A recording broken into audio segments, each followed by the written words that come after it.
so much. I love you so much. I love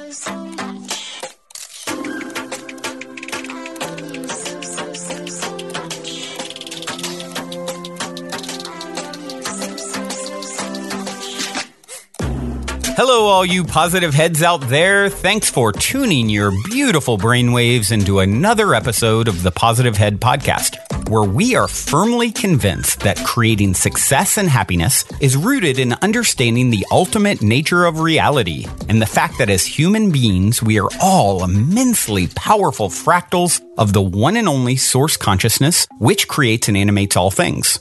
Now, of course, understanding this powerful truth is one thing. Applying this incredibly empowering wisdom to everyday life, well, that's another.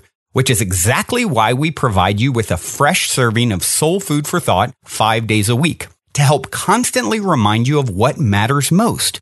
You are it. And I'm your host, Brandon Beecham. I'm the reflection and extension of you who will be here each Wednesday interviewing a different consciousness changemaker. And on the other 4 weekdays, leading the way to ensure that your perspective is consistently expanded, your vibration is constantly elevated, and your heart is overflowing and full. Also, this episode of the Positive Head Podcast is being brought to you thanks to the support of Gaia. If you're not familiar, Gaia is the go-to source for streaming consciousness content online, and you can sign up for your first month for only 99 cents at gaia.com/positivehead. That's spelled GAIA.com/positivehead. Check it out. All right, all you positive heads. On this week's interview episode, I'm very happy to have Dane Tomas here with me on the show. Dane is a writer, performer, innovator, inspired by topics like we have on the show: consciousness, sexuality, entrepreneurship, personal evolution. Super happy to have Dane. Hey there, Dane. Welcome to the show, my friend. Hey, man. Thank you so much for having me. Hey, it's my pleasure to have you. Actually, the way that I ended up getting you on the show is a little bit different than my typical path to who I bring on. I happened to catch a video that you made that, before I jump into that video, because it's super interesting and I want to hear about it and I want you to share it with the listeners, I don't want to get ahead of myself. I'm very predictable in the fact that I always ask the same question opening and the same question when we close. And the opening question is this: you're in an elevator. You have 10 floors to answer. The guy next to you looks over and says, "What's your passion?" What do you say? Awakening. With 9.5 floors left. I like it. That's a good answer. We just stand there in awkward silence for the next 9 floors. Exactly. Hey, you know what? It gives him something to think about or he might ask you, well, what does that mean? Right? Yeah. So, and we're going to find out what that does mean to you. Before we jump in to your fascinating story that I was like, I gotta get this guy on the show. Why don't you tell us a little bit about your story and what's led you to a place in your life where awakening and facilitating awakening in others is your passion? Sure. I mean, I was kind of a sort of a weird kid. I was into magic, and I guess normal kids are into that. But, I was into things like Norse mythology and magic and shamanism and various weird stuff that I got interested in quite young. And as a teenager, I was also into hip hop and rap, and I kind of had a weird mixture of things going on where I was this kind of little dreamy creative, but I was also sort of a wannabe gangster a little bit in my awkward teens. And a weird event happened where I ended up stabbing a guy with a knife in a fight when I was 16. And it's weird because I was, oh my gosh, kind of a nerd, right? Like I wasn't a really aggressive guy, or obviously I was inside, but I was getting bullied a lot, and this thing happened. Stabbed this guy with a knife and ended up getting charged with attempted murder. I had to leave the school that I was at. A lot of pressure got put on my family, and wow. Eventually the whole thing, I got off with a lesser charge. I got good behavior. I'd been a very innocent character up until then, blah, blah, blah, blah, blah. But what it left afterwards was this void where the normal things that you're supposed to do, such as do well in school, hopefully get a girlfriend, go to college, or that kind of stuff, that really didn't seem very important. It was kind of like, well, right, I didn't go to jail, so that's good. My normal trajectory has been sort of scratched like a record. And now what's this all about? What's the point of this whole thing? And I guess I had this huge space within which there wasn't a lot of pressure on me. I think my parents are just happy that I didn't go to jail. I moved out of home quite young, and you're like, when? I'm not spending my whole life in jail. When? Now what do I do? The bar has been set very low for Dane. It's like, right. He didn't go to jail. Let's call that success, right? But everything else it was quite a traumatic period, and I guess it brought up a lot of deeper questions, and I ended up, I wasn't sure what I wanted to study. I studied comparative religion. I started reading a lot of deeper thinkers. I went through real psychedelics and kind of raves as well, but also psychedelics out in the forest kind of stage in my late teens and early 20s. And I guess I was just trying to figure things out for a long time. Right. And that took me down a lot of different paths. So a comparative religion degree, the Theosophical Society, various chemical compounds, Buddhism, shamanism, Reiki, kinesiology, personal development, and so on and so on and so on and so on. And I was living a lot of that stuff and trying to make sense of it all. And I guess by the time I hit 30 or late 20s, it was all starting to merge together, and certain macro patterns were starting to emerge around how do human beings evolve, and how do we accelerate our growth, and how do we become whatever we're supposed to be. I felt like I was kind of getting answers by then, and I was working as a coach, but I started bringing in all these other maps and models of consciousness and spiral dynamics and, sort of Buddhist and Jungian ideas. And I just started sort of smushing it all together and mixing it all together and really asking, how do I give these people I'm working with a quicker dose of what's taken me sort of 20 years to get figured out? And that gradually has distilled more and more into like, okay, well, this guy's here. If there's some pieces I could give him in the right order that would help him not necessarily leapfrog, because I don't think you can skip stages, but to move in an orderly fashion through those stages rather than the struggle and the lostness that I often see people are in when they know they want to evolve, but they don't really know how or anything like that. So I guess that's the sort of 5-minute soundbite of how I got here. Right. Well, that is definitely a unique path. Yeah. I gotta say, I did not expect to hear, oh, well, yeah, it starts off with, I was a wannabe gangster and I stabbed someone. I'm like, wow, that is an interesting path. Yeah. And it makes me think back to, I dealt with something similar in the fact that, when I was about 20, 21, I lived in a house, six guys in a 6-bedroom house. At the time I lived in Nashville, Tennessee. I was going to college there. And, we were having parties all the time and this sort of thing. And one of the guys started in Nashville at that time, there was a lot of this sort of wannabe gangster energy, right? And so one of the roommates started having, some people over that were sort of that. And next thing you know, there's like, this element. One time a guy comes over and asks, us if we mind hiding a gun. And right. I remember, and I look back on it now and I'm thinking, I didn't, this guy was like really cool to us at the time in the house. And we thought he was cool. He was really fun and funny and, and we should have known there's something off. And I look back at it now and I'm like, why was that not a huge red flag? Yeah. And it wasn't at the time. And then I think I was just so naive and innocent to a certain degree. And then next thing you know, there's an event where someone calls the house over something stupid, asking a question. Did this really happen at this party? And my roommate was kind of like, don't call here with stupid questions. Next thing you know, some guy shows up. They're getting to a pushing altercation at the front door. The guy pulls out a ice pick and stabs my roommate in the chest. Whoa! It was crazy. And so yeah, it was like just like an inch from his heart. The doctor said, like, if it had been just not even an inch over, he'd have been done. And so instantly flashbacks come, and it's one of those things where teenagers and I was maybe 21 at this time, but the person stabbing was a teenager. It's, it's kind of like this dangerous mix of your brain isn't fully developed. Yeah. Yet you've got all this testosterone and, adult bodies and it can be a tricky time. And there's probably many, many, many teenagers who were really good people at heart, right? Yeah. Underneath it all, just going through some weirdness like you, did something really, really stupid, and their whole lives are ruined. I don't know whatever happened to the guy who did the stabbing, but he was darn close to committing murder. Yeah. Over calling our house to say, did so-and-so sleep with so-and-so at your house at a party? I'm trying to verify because I don't believe him when he says it. And my roommate was like, this is stupid. Don't call here asking this. Wow. And next thing you know, he Yeah. So anyway, total tangent story, but it just got me thinking, like, I'm glad you didn't go to jail for life. Me too, maybe I would have written some more books there, but I don't think I would have liked it a lot.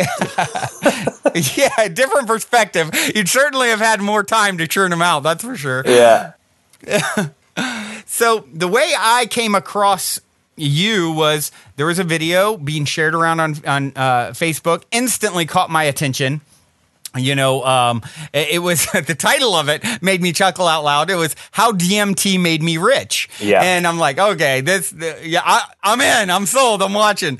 And it was it was a really great story. I love good stories on the show. It was not only a great story and getting those sorts of insights of what people experience. And for those who don't know, anything about DMT, I actually had Mitch Schultz on a while back, over a year ago. He directed the Spirit Molecule movie. Yeah. And I don't know, or documentary. I don't know if you've seen that, but I have indeed. You probably have. Yeah, so why don't you share a little bit? It was a really great story, and not only was it a great story, some of the takeaways that you got, that you shared in that, really, as an entrepreneur myself, that talks about this sort of stuff all the time, and consciousness, and how do I improve my life, there were some things that really even struck me at that time as, wow, I really like what this guy is sharing here, or what these entities are sharing. And so, yeah, that's how I reached out. And I'd love for you to, if you would, kind of recount that story to the listeners. Sure. So the synopsis, it may not show up exactly as it does in the video, but the synopsis really is, in 2012, I had this thing where I visit my kind of parents' place and they live near the beach. And I go down to this little spot and I do whatever I'm going to do, usually some kind of ritual or meditation or whatever. And on this time, I decided to smoke some changa. For those who don't know, it's a smokable variation of DMT, and had this little process and sort of meditate, smoke the pipe, and go over to the other realm, so to speak. And yeah, for those who don't know, just to interject, because probably most listeners know what DMT is, but there's probably a few that don't. And for those of you who don't know, DMT is probably considered the most powerful psychedelic substance, and it's found. Interestingly enough, it's found in nature, and it's in us, right? So it's something that's very native to our planet, and organic, and people can have a super profound experience smoking it, and that's exactly what happened with you. So I just wanted to make sure everyone was kind of clear on what the heck we're talking about. Yeah, makes sense. Well, for me, there's this little spot that I go to, and I went and sat down there and sort of set my intention. And my intention this time was really about purpose. It was 2012, and I was coming more into this kind of spiritual business journey and committing to it more fully, and really trying to merge my real world offerings and what I do for a living with why am I on the planet. That was kind of the sort of place I was at. And I thought, okay, well, maybe I can have an experience that will inform me with that, and it turns out I did. So I smoked the mix. Right. I smoked the mixture and found myself pretty much instantaneously. It was kind of the textbook DMT experience, because I had smoked it before, and I really just committed this time to holding large amounts in my lungs for long periods to fully 100% get the experience, and I just popped straight across, and I found myself sitting in in the book, I describe it as kind of insect beings or praying mantis beings, which are very much is a symbol in my life. The praying mantis is a common thing, but really that doesn't really do it justice. That was just like the best framework I could wrap around it later Description. on. Yeah. But it was these beings, or this being that is a sort of multi-expressed, so it's one being that represents many kind of a thing. And it was just a space Interesting. of what I would describe as like jeweled structures of knowledge, just like, the shifting geometric patterns was going on for real. And there's this sort of insectoid being, and we kind of had a telepathic chat. And the bit I emphasized deliberately in the video is about money, but that was only really that was like the last question, it was like the most trivial question. But I'd asked all these questions about my purpose and how does the world work and what is their perspective on this and that and the other. And then at a certain point, I got to the place of like, well, what about money? And it was kind of like this weird amused laughter of like, you humans are so just silly, It was like this kind of like, and it was like, it was just like, what? Why would you even ask that? There was no emotion to it, but it was just kind of like, okay, you humans. And it was kind of, the transmission was really like, you guys are constantly chasing around effects and you think that they're causes, It was like this idea of money is just a result, is a little measurement system you guys have got, and it's really nothing to do with what you're really asking about. And I'm like, well, what's the real thing? And it was like, well, the real thing is power. And it wasn't power like political power or that kind of thing. It sort of, to me, meant like magical creative power, like the power to make a thing happen, the power to create change, the power to manifest something. It's like, that's the thing. And if you have that, everything else, including money, will follow it around.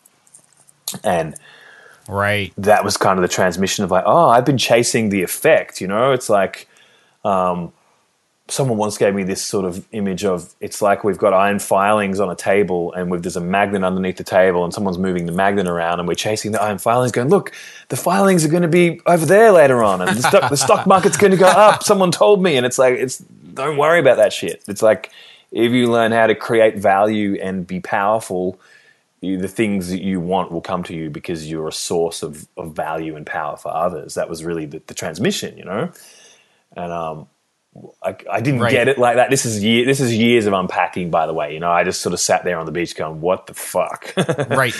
It wasn't, I didn't go, well, clearly the message there is, I just came back and I was like, whoa, that was really real and really intense. And it sort of threatens my assumption around what is and isn't real quite strongly. I'd done a fair bit of psychedelics, but that was a fucking another level wrong experience. Yeah, absolutely.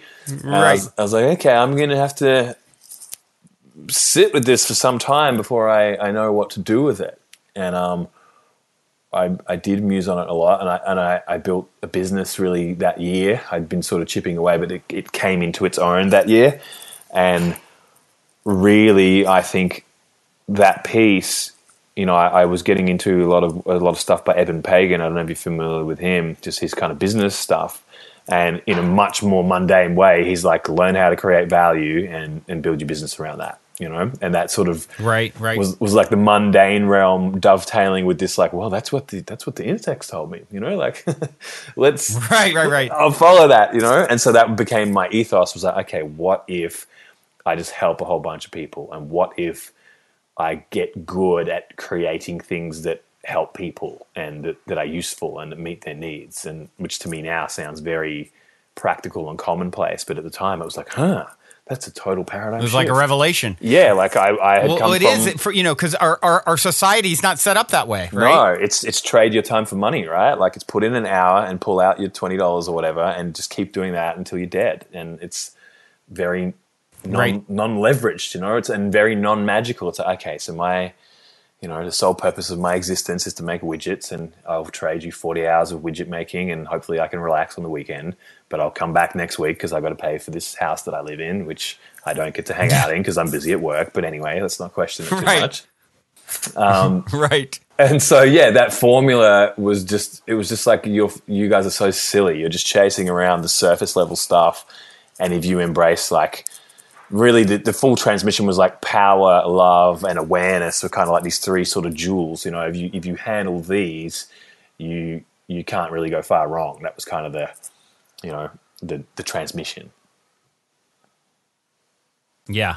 Such a powerful, transmission though, when it sounds simple, like you said, but it's really, imagine if everyone got up and said, okay, today and every day forward, I am focused on, and maybe I need to make some changes in my life, but I'm going to focus on how can I create value? How can I add value? Forget about the money piece of it, even though that's what everyone's obsessed about. If I can just put that aside for a minute and how can I bring value to this world?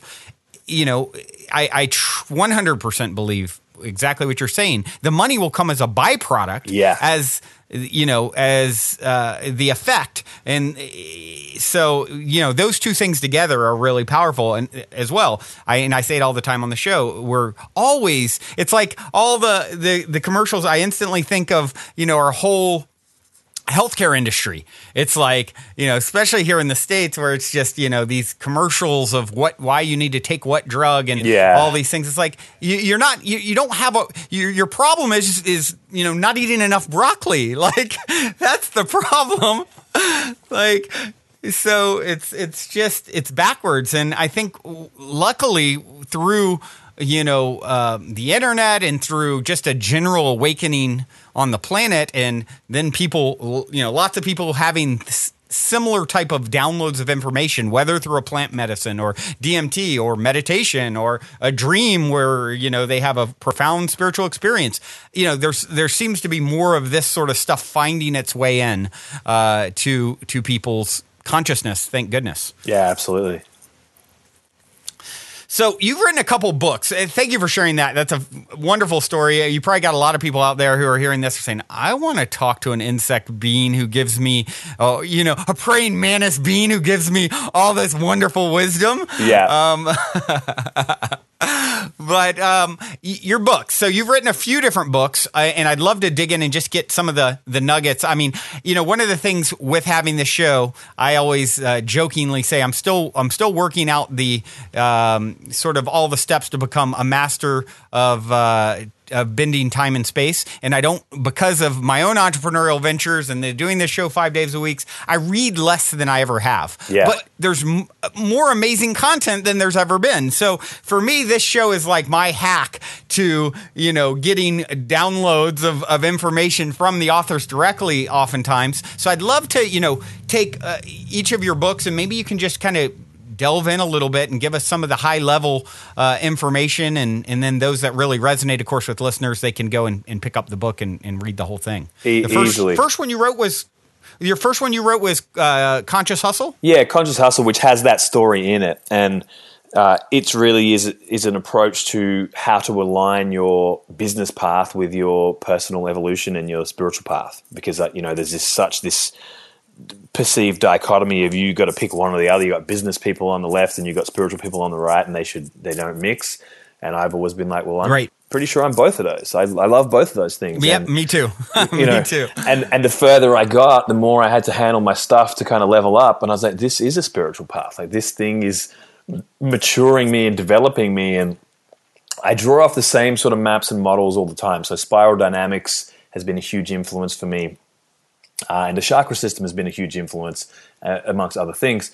So the book, The Conscious Hustle, goes through 7 chapters, and it goes through one level at a time of this sort of system that I built, which we look at money and business through the lens of the root chakra, or the first level of spiral dynamics, which is pure survival. And then we go up to the tribe level, and then to the individual empowerment level, and then to the level of love and systems, which is level 4, which would be the heart chakra, and then to level 5, which really is about message and creativity and marketing, and then level 6, which is visionary, and then 7, I sort of break the pattern of the book and put something in there called the spiritual business plan, which is how to really align your business to who you are in an embodied way, and it's super quick. So all my books are short. That's something because of what you're naming, this kind of time poor, information rich reality. Yep. I tend to write books that you can read in about an hour to 2 hours if you want to, because I figure I want people to read them. And I know I get through some massive tomes, but there's a lot of those books that I buy and I'm like, it looks good on my shelf, let's be real. But, Tony Robbins' Money Master the Game book, I'm looking at you. It's like 900 pages or something. It's a beast. And Probably one day I'll get through it, but not so far, Right. So all these books are short, but The Conscious Hustle is really about if you're trying to walk both of those paths at once, how you can do it. Or if you're a business person and you want to bring more spirit into it, how you can do it. Or if you're a spiritual person and you're struggling to make sense of business, here's a framework that can help you do it. So it's quite practical. Yeah. Cool. Yeah. One of the things that you touch on in the book, I noticed when, just sort of researching a little bit about it and everything, is the whole concept that money is evil to a lot of people, especially in the spiritual community. You get a lot of that. I go to a lot of transformational festivals, and you get a lot of people who are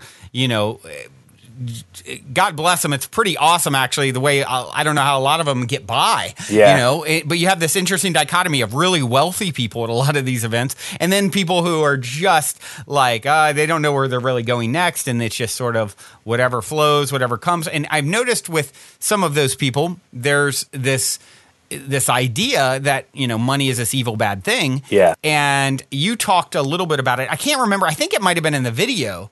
Talked about kind of being against money, and I thought your perspective on that was really, really good, and I definitely resonated with it. Yeah, I mean, it's just there's this weird idea that, everything is God and everything is spiritual, but not that system of measurement that we use for assessing value. That isn't. That's right. That's outside of it. But the trees are, right. My love for my beloved is, and everything else is, every atom is sacred and conscious, but not money. It's like that doesn't make any sense. It's a flawed philosophical concept that money is not spiritual, but everything else is. It's either everything is spiritual or nothing is. It's like pick a worldview that is gonna holds together, and then accept the fact that maybe you have some shadow to work through in that area. I think that's I'm kind of very involved in sort of conscious sexuality and tantric sort of worlds, and there's an understanding in those realms that we work with our sexuality to face our shadows, and maybe we've got some judgments or some fears or some guilt there, but if we go and we work with it, we open up so much more of our being because we face this stuff maybe we got from our religious conditioning or whatever. But funnily enough, in those same worlds, you will have people who just are anti-money, anti the system, and it's like, you haven't recognized that there's an equally valid path of shadow work that can be done by owning all your mirrors around worth and wealth and all this weird stuff you've projected onto this symbol. That's you. That's your content. And for me, the paths of sexuality and of wealth building have been the two strongest paths because they require me to be honest with myself if I want to progress further on them. All right. Well, now seems like a good time to tell those of you who aren't familiar a bit about our sponsor, Gaia. I've been a big fan of Gaia for many years now, which is why they're the only content provider I have ever reached out to in regards to potentially supporting the Positive Head podcast. So needless to say, I'm very excited they're now supporting this show. Gaia truly is my personal go-to source for streaming consciousness content on the web. They have an incredible 7,000 plus exclusive videos covering 5,000 years of wisdom. They have a plethora of amazing content to always keep your positive head spinning. For example, in the brand new series Beyond the Legend, best-selling author of Chariot of the Gods, Eric von Daniken, takes us beyond the myths and legends that have shaped our view of history to present an alternate view of historical events, megalithic structures, and archaeological discoveries. Eric's been researching this stuff for over 50 years. So if you've ever wanted to deep dive into these sorts of topics that you're just not going to find on traditional networks, Eric is doing just that on Beyond the Legend. And that's just one example of fascinating content you can find on Gaia. As you all hear me constantly say, it's a daily conscious effort to maintain an elevated vibration. And if you're looking to go deep down the rabbit hole to do so, Gaia is the best place I know of to do it, period. And you can sign up for your first month for only 99 cents at gaia.com/positive head. That's spelled GAIA.com/positive head. Check it out. Right. Yeah, it's a big one. I think both of them are big for a lot of people. And, money being, of course you hear the root of all evil and all those things. And as even the beings you were talking about in your DMT trip, they're kind of laughing at the idea of it, but at this in for probably really good reason, because, obviously it's a broken concept when you have unlimited abundance or plenty of abundance for everyone to live really, really well. And as we're having this conversation, there are children starving because of the system. And, half the resources are owned by like 5 families or something like that. And just crazy. And that but when you can bring the understanding to, yes, it's broken from one perspective, and from another perspective, it's perfect. It's perfectly imperfect because it's a part of our evolutionary journey. So it's serving us into the next greatest and greatest version of ourselves as we evolve, and so certainly resisting, as I always am so fond of saying, what we resist persists, right? So how do we work within the system where we're at? It's like, work with where you're at, with what you've got from where you're at, right? It's that kind of a thing. And I think if more people could adopt that, it would certainly help make their lives a lot smoother, and the relationship with this thing that dominates our current world, runs our current world in a sense, a lot healthier. And it's, the alien thing or the mantis thing is this kind of transmission of the two levels, of the effect reality versus the causal reality. And it's like, if the system is, we can probably agree that it's broken or dysfunctional, but what we might go deeper on is on what level is the causal root of that, and so right.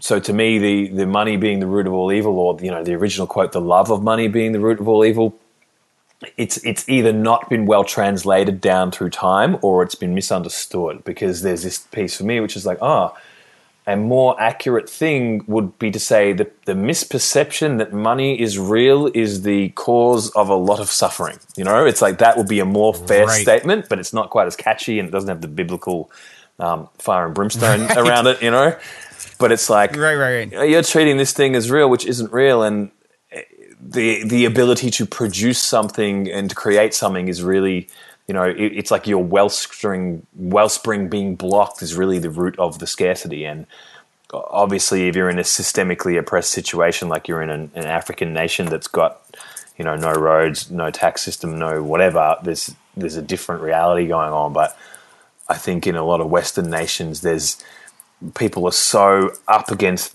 the ideas and the emotional conditioning of the guilt and the shame and the fear that they don't realize I could technically do anything. Right. Like, technically. Yes, there's children you have to feed, and yes, there's stuff that has to be handled, but honestly, you could get in your car and go anywhere. You could fucking invent anything. But it's the consciousness prison holding you there, not the physical prison. It's not like you're chained to your job literally, or you're chained to your house, or you're chained to your suburb, but you're mentally chained to it. And I think right. What's fascinating with a lot of the work that I do, the sort of clearing stuff, is about clearing guilt and shame and fear anchors. And as we shed those out of the body, things just start to look different. People do just wander out of their jobs, even though they've got 4 kids, and start something new. And it's like, why didn't I do that for 10 years? Because I was terrified that they would starve and I would fail and everyone would judge me. And then one day I just didn't give a fuck and I did it. And 6 months later it's working. And it's like, Right. But the old reality was still real. It's not that he was, that wasn't completely fictional. Those fears were legitimate, and yes, they have weight, but at a different vibrational perception, that's all just nonsense. And you're an empowered being, and you can do what the fuck you want. Right. Yeah, it's wild. I mean, no one can really ever make you do anything. It's like, but yet we live in such these small confined boxes, these mental constructs. And as soon as you start shedding some of the layers, it's like, wow, oh, hold on.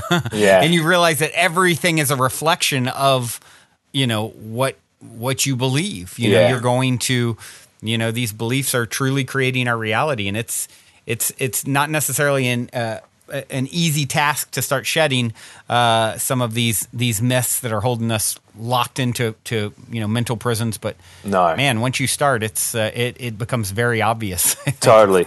And that's, so the second book is Clear Your Shit, which is literally that stuff. And it's eloquently titled. I love it. I know. Get right to the point on that one. I'm an Australian, and I'm kind of a marketer, and I'm like, well, this is what it does. This is like, let's not, Yeah.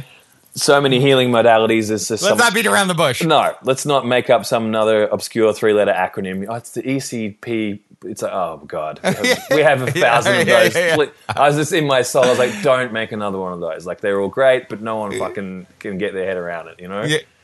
Yeah. Yep. Well, tell me about that one. I'm interested. I'm biting. What's up with that book? What do you teach in that? So Clear Your Shit is probably the longest term thing. It's something I've worked on for pretty much nearly 20 years, and it is a process and a system for clearing mental and emotional blocks quickly, permanently, and really systematically. So to get to the 3-letter acronyms, there are things like emotional freedom technique and neuro-linguistic programming and all those things out there. But from my point of view, they're quite clunky. I've gone pretty deep with a lot of those tools, and they're amazing.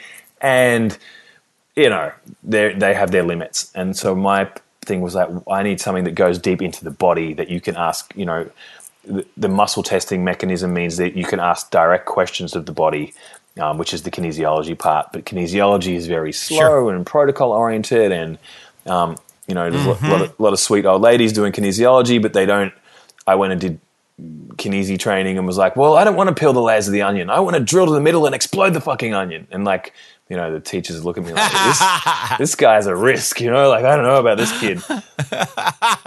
But that's been my philosophy, is like, well, I haven't got, I've done this work for 10 years and I've got this client in front of me and he's got these blocks. I can't give him 10 years of what I've done.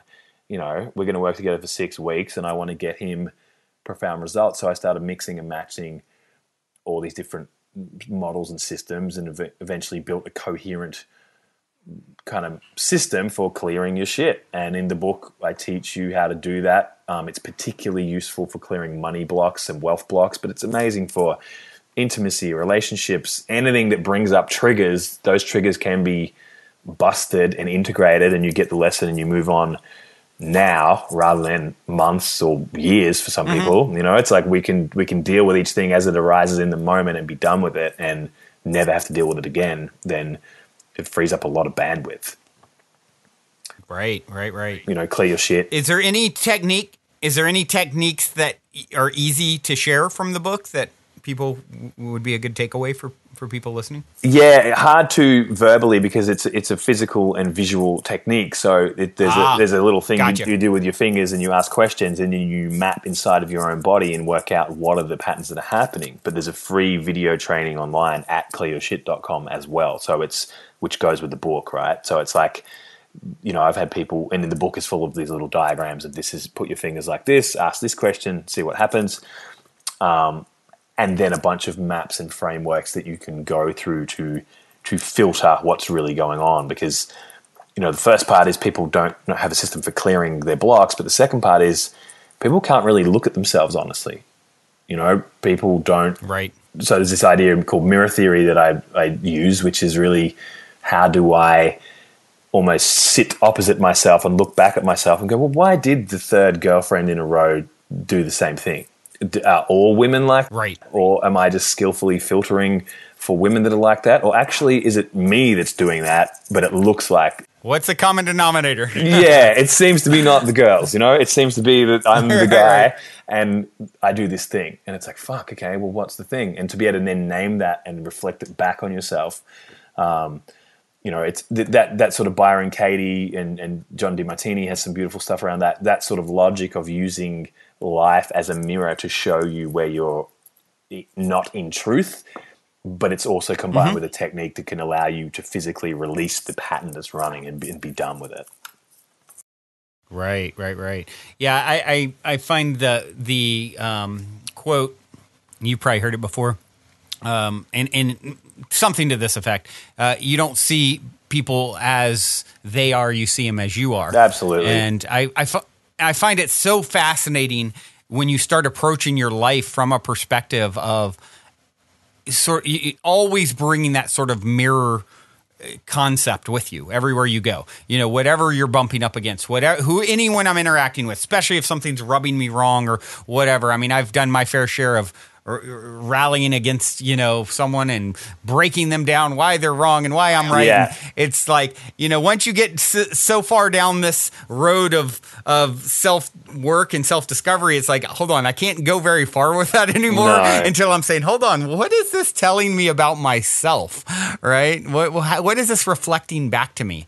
And I personally believe when you get to that point, as hard as it can be, especially when there's a lot of ego involved and things like that most of us have to work through, it's like, it's a big turning point. Totally. I mean, I have a sort of a tribe of practitioners that I've trained. So the main technique in the clearing book is called the spiral. That's sort of the big journey that we go through. And I have currently sort of 50-something spiral practitioners. And then one of the bigger clears we do is called a quantum clear, which you use a person who is a huge trigger to you. So a mother, father is great, but you can use like Hitler or whoever, Jesus, anyone who is a strong charge, whether positive or negative. And it's very interesting because not long before the election, I was doing a training, your guys' election, I was doing a training, and we did quantum clears on Donald Trump, And I was using him as this example because I just knew it would piss off people in the room, and we weren't in touch with This is a while before the election, but not that long before. And it was like people, well, there are no redeeming traits to that man. And I'm like, so which parts of Donald Trump are you that you don't want to own? And it was like a tense training. There was a point where I'm holding this tension of like, I am prepared to accept that all traits that I ever perceive are actually traits of me, except that guy's. And it's like, it's like the mirror theory is universally true, but not in this case. It's like, okay, cool. He's the only one. He's the only one. He's actually like that, and it has nothing to do with my perception. It's like, okay, interesting. Yeah. That is such a powerful concept though, Dane. I mean, just doing it instantly doing it myself, as you say and mention him. And I think of, all the things that I am not a fan of, and as are many of our listeners, most likely, right? And it's like, hold on, what is it that really rubs me wrong about this person? Yeah. And what is a reflection in some way of something to do with me? Because as you continue to expand your awareness, as someone who has definitely done my share of judging others, and I think a lot of people who are intelligent and witty and all those things, you go through a phase where there's a lot of like cynicism and judgment at some point in your journey, whether you're juvenile, whether you didn't have your awakening till later in life, or you didn't start down a path of self-discovery. It's a never-ending process of awakening, I suppose, for all of us. For here, we're still learning and growing, but I can look now and he offends me so much less than I would have, say, 10 years ago. You know what I mean? It's like, I at least understand that he's a part of a process that's playing itself out. And in playing the role that he's playing, he's actually giving the world exactly what it needs based on where it's at this time. And it's a reflection in some way, and it's there. He may not be aware of it. He may be doing it completely asleep but it's happening for. Ultimately, it's always happening for a good reason at some level, I believe, and for me that brings solace and peace, and I can try and then analyze. Okay, what is it teaching me about myself? Absolutely. I mean, this guy might bring more spiritual awakening than the Dalai Lama for a completely different method. Yep. And exactly also, right. I would kind of want to wrap around that. This isn't this kind of solipsistic. Like I run a lot of contradictory philosophies next to each other. It's an interesting thing I've sort of tried to learn to do, which then does not mean that this individual's behavior isn't actually pathological or isn't actually got some dysfunction in it, So I often get this sort of like, well, you're just saying that nothing's really real and that, it's all my fault. And it's like, well, not exactly. We kind of need to pass that apart. But the reactions in your body and the statements you're making in your mind are because this person mirrors aspects of you. And that part is undeniable. And then on top of that, there is an external reality which, maybe as a collective society decides, you know what, we don't want this person there, or, this isn't this thing that's happening isn't a healthy thing, or that's still real. But I feel that, a huge amount of activism and political stuff is purely reactive rather than, okay, I'm conscious of what this represents in me that I haven't owned, and I still would like to do something about that thing, which is, that to me is the you're handling your inner world and you're handling the outer world as well. Whereas so many people are ready to like move things around in the outside world completely unaware that like you realize this is just the content of your own head that you're trying to sort of ameliorate right now. And it's like, no, it isn't. This is a bad thing. I have to stop it. And it's like, until the next bad thing, it's until you try to control every external thing because you haven't owned your own shadow. Right. Right. Yeah. It's, the way I like to put it, there's relative truths, right? Yeah. Yeah. So from one perspective, this, there's, all kinds of problems, and this guy's a complete mess, and, and yes, I can't agree more. Issue. From another, perspective, it's perfect. It's perfectly what everyone needs, and it's perfectly, serving the greater good. And as you said it really well. It's like, hey, what he's doing, it's like the Dallas farmer story, the maybe so story. I don't know if you ever heard it. You never fully know why something's happening. And it can ultimately, even though it appears to be happening for bad, it's happening for good. Yeah. And so this guy could cause people to come together in a way that's never happened before. And, and as a result, there's so much healing and good that comes out of this quote unquote, bad thing. Totally. I think it might have been Carl Jung. I don't know if it's even true, but there's this quote of like, someone would say, I just got married. And he'd be like, well, my condolences. And someone would be like, I just got fired from my job. And he'd be like, congratulations. It's like this. Right. Just seeing that there is the other side to everything in equal measure. Yeah. Yeah, no, I love that. That's great. So a couple books under your belt, obviously some great content, and you're working on a third? I just wrote the fourth. So I Became is the poetry book, which is more personal, wow. And it kind of talks about my journey not in a literal way. It's quite a short poetry book. There's I think there's 5 poems and a few little bits of prose musing in there.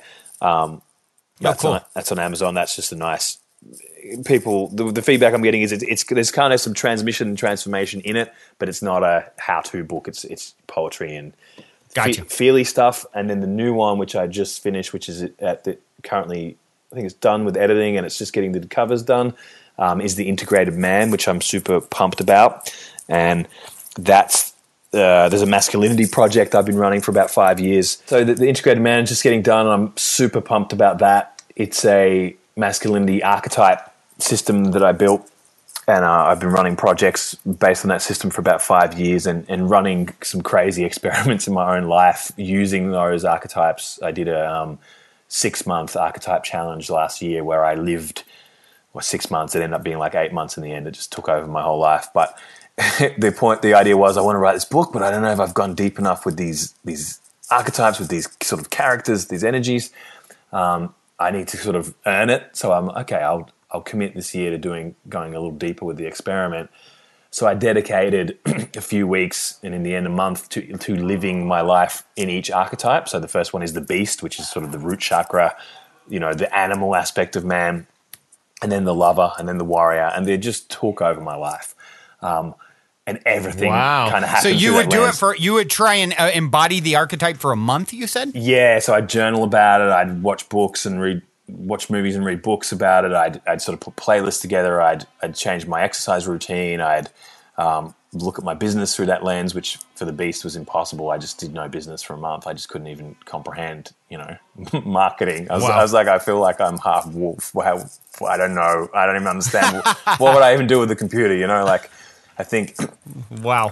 And I had a few adventures and initiations and went and did certain workshops or slept on the beach or just did stuff to bring in more of that energy. And the weirdest stuff would happen. Like the first, I'd got it all ready. I'd set up the dates in the container and designed, I'm going to put these objects on my altar for this month, and then I'll clear it off, and I'd sort of mapped it out to the best of my ability. And I think it was the first night before day one of archetype number 1, which was the beast. And there was just this freaking, I woke up at like 2 a.m. with some freaking animal like howling and screeching. I was like, what the fuck is that? You know? And it was like, I woke up and I was like, oh, Really? it's the beast. The beast is, it's like this archetype has arrived. And then I was like, Wow. you know, for 3 weeks, I was super heavy. I just trained jiu-jitsu and lifted weights and ate meat and went to bed early and jerked off, and that was it. You know, I just couldn't handle like anything else. I was like, I don't care about the business. I was like, just forget it. And I was like, wow, this is really bad. You know? I can't do anything. So you heard this beast? You heard something howling outside the house? Is that what it was? Yeah, and at a time, you know, I live in Byron Bay in Australia, which is quite a parts of it are quite natural, you know, it's not the inner city. So I lived on the edge of a tea tree sort of swamp and the beach. So there's this kind of swamp that goes through this beautiful lake and then a kind of beach. So I lived on a bank of sort of wilderness reserve. So it's not like, you know, a wolf was walking the streets of the suburbs, but it's kind of feels like the suburbs, but it's backed up onto the nature reserve. And it could have been anything, you know, it could have been a possum fighting, or it could have been, who knows, but it just freaked me out, you know. But constantly, I'd name an archetype, I'd set it up, and stuff would just show up in that space that, you know, I went into lover and I just started having all these kind of tantric experiences and all this stuff happen. It was like, that wasn't happening last month. And it stopped happening the next month. And it was like, okay, what's going on? And it just like set up the intention, and it's kind of like you're on a drug for the month now, you know, and the drug is called the warrior. And I just going to get stuff done, man. And I'm just going to reset my standards, and I'm not taking any shit. And this is my code. And I was like, wow, this guy is intense. You know, like I'm. Wow. And then King would come in and I'd sort of mellow out. It was such a cool experiment. I learned so much. And so the integrated man is kind of my packaging of a very simple system for men, but women could use this as well if they want to sort of develop their masculine aspects. That really, if you want to develop as a man, if you want to become more complete, you can use this system firstly to kind of assess where you're strong and where you're weak, and then secondly to develop activities and challenges that help you become more complete in various areas of your life. So, you know, typically you might get someone who's an amazing achiever, they make money, they kick goals, they kick ass, but their partners always tell them, doesn't have any emotional connection, he's insensitive, he isn't, you know, whatever. Or vice versa. Right. You know, you're the flowy creative and you're so in tune with your feelings and you just got this beautiful creativity and you're really loving, but, you know, you couldn't make money to save your life, or your projects just go nowhere because there's no drive. And it's like, oh, that guy needs a little bit of warrior. And you can, you know, these archetypes have been documented before. I package them a little differently.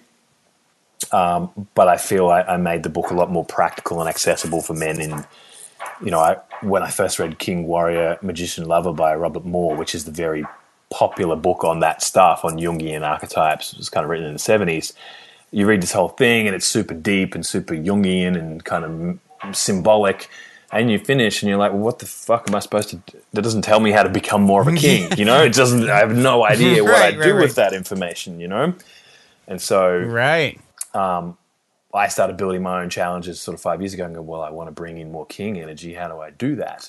And I started kind of extracting lessons from popular culture and mythology, but also from people around me. I'm like, oh, that guy, my friend blah, blah, the CEO, he's kind of got that energy and he's a dad and he does this. So I'd go and hang out and I'd sort of notice like his conflict resolution skills are really good. I just tell people to piss off if I don't agree with them. You know, he's like able to keep a team of people together and nurture them. And okay, I want to learn some of that. And just using these archetypal maps, it really helped me develop as a more complete man. And so I eventually got the book written, and next year I'll be running projects and workshops and archetype initiations, probably in the USA as well as Australia.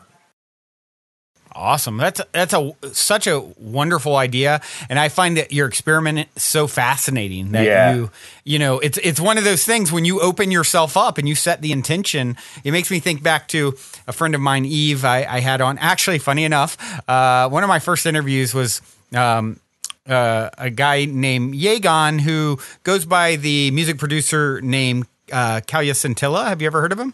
Yeah, I like his music. Yeah. So Kalya Scintilla. Yeah, okay, because he's Australian, right? Yeah. As well, which I just kind of connected the dots. So him and his partner, Eve, were on the show. One of my first interviews, and talking to her and her whole experience with doing theater and these theatrical productions of goddess energy and or of goddess type stuff, and she wasn't really even in tune with that being a real concept, other than, hey, makes for great theater. Yeah. But she's like, oh my gosh, what we invoked was actual goddess energy. And I had experiences that, like, holy moly, I had no idea what I was playing with. Yeah. And so it makes me think of that with you staying, setting the intention to take on these energies and calling them in. And then really, I have no doubt that you were, touching on those things. I love the whole concept of the book. Yeah, it's beautiful, man.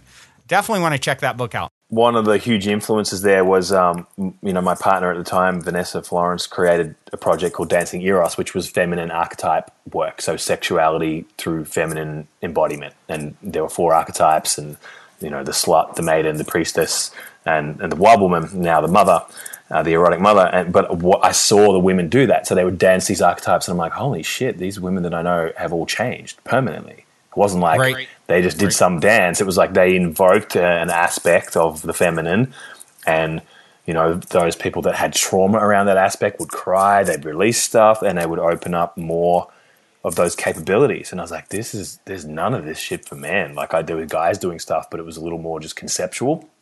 And I was like, oh, how do I get this in my body? And so the ritual theater, magical stuff for thousands of years, that's been the thing, right? Like, if you want to, I don't know, be able to hunt this certain type of bird, you dress yourself up as the bird, and you move like it, and you think like it, and you dance like it, and then you become, you activate the mirror neurons, and you on a level become that bird, and then you know how to hunt it, and you know how to find it, and you get it.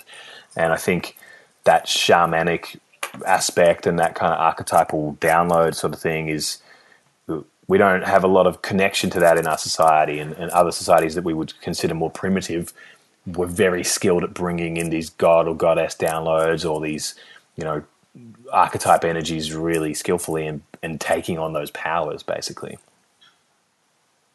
Yeah, absolutely. It's something that I think the average person doesn't really realize, that these energies are available if you open yourself up and, set the intention to interact and play with them. So I love the fact that you're doing that in a very public way. Yeah. It's some of I journaled every day on Facebook for like 158 days running. I think I missed like a day. It was so brutal, because like some days I was like, I fucking feel terrible, and I was like, yeah, I promised I'm going to do this thing, and or I just got some really vulnerable stuff going on. Like this stuff would bring up deep wounding, and I'm like, how do I write a post about this? I'm still in it, but I would do my best, But it really, I wrote the book just a few weeks ago, and it was so easy to write because I had just felt like I know these energies backwards and forwards. Yeah. What a cool concept. Definitely keep us posted if you make it to the States to do some of those workshops, and certainly that book is one that I definitely want to find the time to read. Is relatively short as well, like your others. People are telling me they read it. I sent the proofs out, and people are telling me like they read it in 50 minutes, which is great, because what I want them is to read it and go, okay, now how do I do that thing in the book? That's the idea. So it's probably one of the shortest, but I feel like, and there's an art to that as well, because it's like, it's like that Einstein quote of making things as simple as they can be, but not simpler, so I don't want to miss anything, but I try to be really ruthless when I write these things and go, well, what is the central transmission? What's the main idea? And if we can stick to that, then we can do it in a nice, clean way, versus like, okay, everything I know has got to go in here. It's like, that's never going to happen. Like, you can't do that. So I'm finding there's a power, and I know that I get it to people, and I know they've read it, versus like if I was writing, and I will write some bigger books later, some memoir-y things and some fiction and stuff. But I know for these, where I'm trying to get a skill set to people, it's like, well, I want to maximize the chance that you're going to finish the whole thing, and ideally go back and read it again, right? Like that's the goal. Yep. Yeah, definitely wise approach, I would say. So I have a question for you, and it's one that I love to I love to ask. Obviously, I love good stories. And actually, I mean, you kind of shared a pretty synchronistic little mini story there with the beast, the timing of the beast. But, one of the things I always love to ask is if any of my every time I have a guest on, if they have a good story of synchronicity or serendipity or a positive paranormal story that they care to share. You have anything that comes to mind that you'd like to share? Yeah, I got a little one. So I love magic. I said I grew up playing with magic, meaning like ritual process and, using things to make things happen. And when would this be now? About 8 or 9 years ago, I had this little flat, and it was a little apartment. It was not a pretty apartment. It was pretty rough, bit old, a bit faded, bit crappy. And I had done a bunch of sigils. So sigils are, for those that don't know, it's when you kind of break down. You might set an intention, like I will make $1 million, or I will get a new car, or whatever. You kind of boil it down into a symbol. So you mix the letters together and you keep working on it until it looks weird and you can't really remember what it meant, and you make this mark. And I remember I was cleaning out the house. I was about to go away for Vipassana, and I found a bunch of old sigils that I'd forgotten what they did. And I decided, fuck it, I'll send one. In other words, I'll do the ritual, So you can do a sex magic ritual, or you can meditate on it, or you can burn it, or you can do something to sort of send it off into the world. So I did one of these sigils, and I was like, I have no idea what that was for. And then I'm going to go away on Vipassana for 10 days. So I leave, and I'm like, oh, that was the one to get a new house. That's right. I wonder what will happen, And so I go do my Vipassana, and the frame was like a nice, clean house or something like. It was like I just was sick of living in this old carpets, old paint, old everything. And so I did this thing and sent it, went off to Vipassana for 10 days, did my meditation, forgot about everything. And I come out and they give you back, your iPhone and everything. And I switch it on, and there's this whole string of messages and missed calls saying, please call the landlord. There's been an emergency at the apartment and blah, blah, blah. And I'm like, what the fuck's going to happen? So I get back, and the water heater had burst and ruined the carpets, wrecked the walls. The house was just fucked, and a lot of my stuff was fucked. It was just ruined. Wow. And so they put me up in a hotel for a week, and when I came back, it was like immaculate new carpets, perfect, repainted all the walls, every room. It was like, I was like, this is a new house. And I was like, oh my God, like I got this lesson of like, be very, very clear of the language. I added this whole like safely and smoothly, blah, blah, blah. I added all these like caveats to my like ritual process, because I was like, okay, that shit worked too well, and that was very disruptive. Wow. And I got to be careful with this shit. Yeah, it's very literal, huh? Yeah. Well, it's like we're taking the shortest path. Yeah, it doesn't necessarily. There may be casualties along the way. I want to lose 10 kilograms. It's like your arm gets ripped off. It's like, whoops, that's not what I meant. Exactly. What a cool thing, though. I love that you shared that story, because I've been talking a lot lately about, and even in my own life, started doing more ritual where, setting an intention, writing things down. I've talked about it recently on the show, writing it down, just creating my own ritual, writing it down. I found a little... got components. I found a silver head with the top of it open, and I'll write something, burn it, and put it inside the head, and and just do this whole like made up ritual. And I think the power of that is it's really just I think of the Bashar. I don't know if you know him. He talks about permission slips. Yeah, right. But that's really what it is. You're given a permission slip. You're just creating. You're putting energy into something. However you want to do it, whatever creative way you want to do it, it is. It's a very powerful thing to engage in, and there's so many unique ways to approach it. Yeah, I love that stuff, and it's interesting. I have periods where I sort of forget that I'm into it, and then I'll get through. I'm like, oh, it's time to do something cool. And I live right on the beach here. I'll go down the beach at full moon and do some stuff, and that's taken a lot of different forms over the years. But it's like, oh wow, I just tidied up a lot of my inner world, and I brought in some really cool new stuff. And I know that it's coming. It's like I've been doing this since I was a kid. It's like, okay, that's coming now. Cool, it's done. Right. That's beautiful. Well, Dane, this has been so awesome to connect with you. You are such an interesting character, doing such amazing work. I love what you're doing. I love what you're sharing. for those who want to continue to follow your progress, follow when you have a new book out, or if you're coming to the States, or maybe they're in Australia and can catch one of your workshops, what's the best way for people to connect? There's a couple of channels. The easiest one is my Facebook page. I have a personal page which you can even add me on. I'm always in the process of culling a few hundred people and making room. So that's just Dane Tomas. Right. So that, then you're like right next to the uncut reality. There's a more polished Facebook page which is just content, which is I think it's called Dane Tomas is Here. And then there's the website, danetomas.com. So those three, the website is the least updated, but all the books are on there.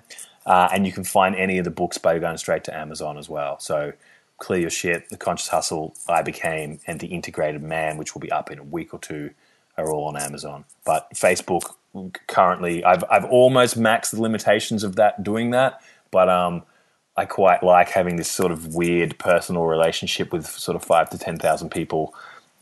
It's kind of interesting. So you can get in on that if you want to get up close and personal. Lovely. Yeah. And for those of you who might think it's spelled with an H, it's Tomas. Yeah. So just to make that little clarification. I'm going to be in the States from the middle of October to the end of November, and I'm trekking around from like New York, New Orleans, California. I'm going to be around. So, I'm open to weird and wonderful opportunities. You know what? We should talk afterwards. I'm actually a good friend of mine is producing an event called One Love Festival in California, the end of October, and I'm helping to coordinate some speakers. So if you're in this area, we should definitely talk after this interview and see if we could get you out to One Love Fest. That'd be awesome. Awesome. Well, I do have one last question to leave you with, Dane. As I mentioned, I always start with the same question, end with the same question. The ending question is, in 60 seconds or less, what is the meaning of life according to Dane Tomas? Maximum unfoldment into joyous potential forever and ever and ever. I love that one. Was that off the cuff or was that pre-written? That's off the cuff, but I think about this shit a lot. That's a good one. That's a good one, man. That's a good one. You're amazing, Dane. Thank you so much, my Absolute friend. pleasure. I look forward to crossing paths with you in person. Hopefully when you're here in the States, that'd be great. Well, everyone, that concludes this week's interview episode. If you have enjoyed this positive download from our hearts and minds to yours, please take a minute, give us a rating or review on iTunes. Since iTunes is the holy grail of all things podcasting, your good reviews help us to reach more listeners. Also, we would be extremely appreciative if you would tell your friends and family about the show. Our sincere intent with the Positive Head podcast is to spread positivity to the world because we're selfish, quite honestly.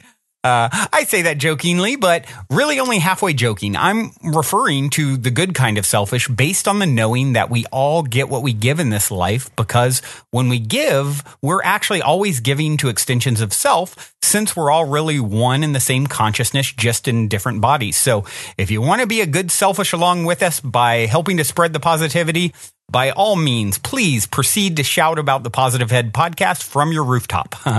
Otherwise, as you continue on your fabulous journey in this 3D reality, be sure to remember this. As long as you ain't dead, you're already positive ahead. Journey well, everyone, and thank you for being.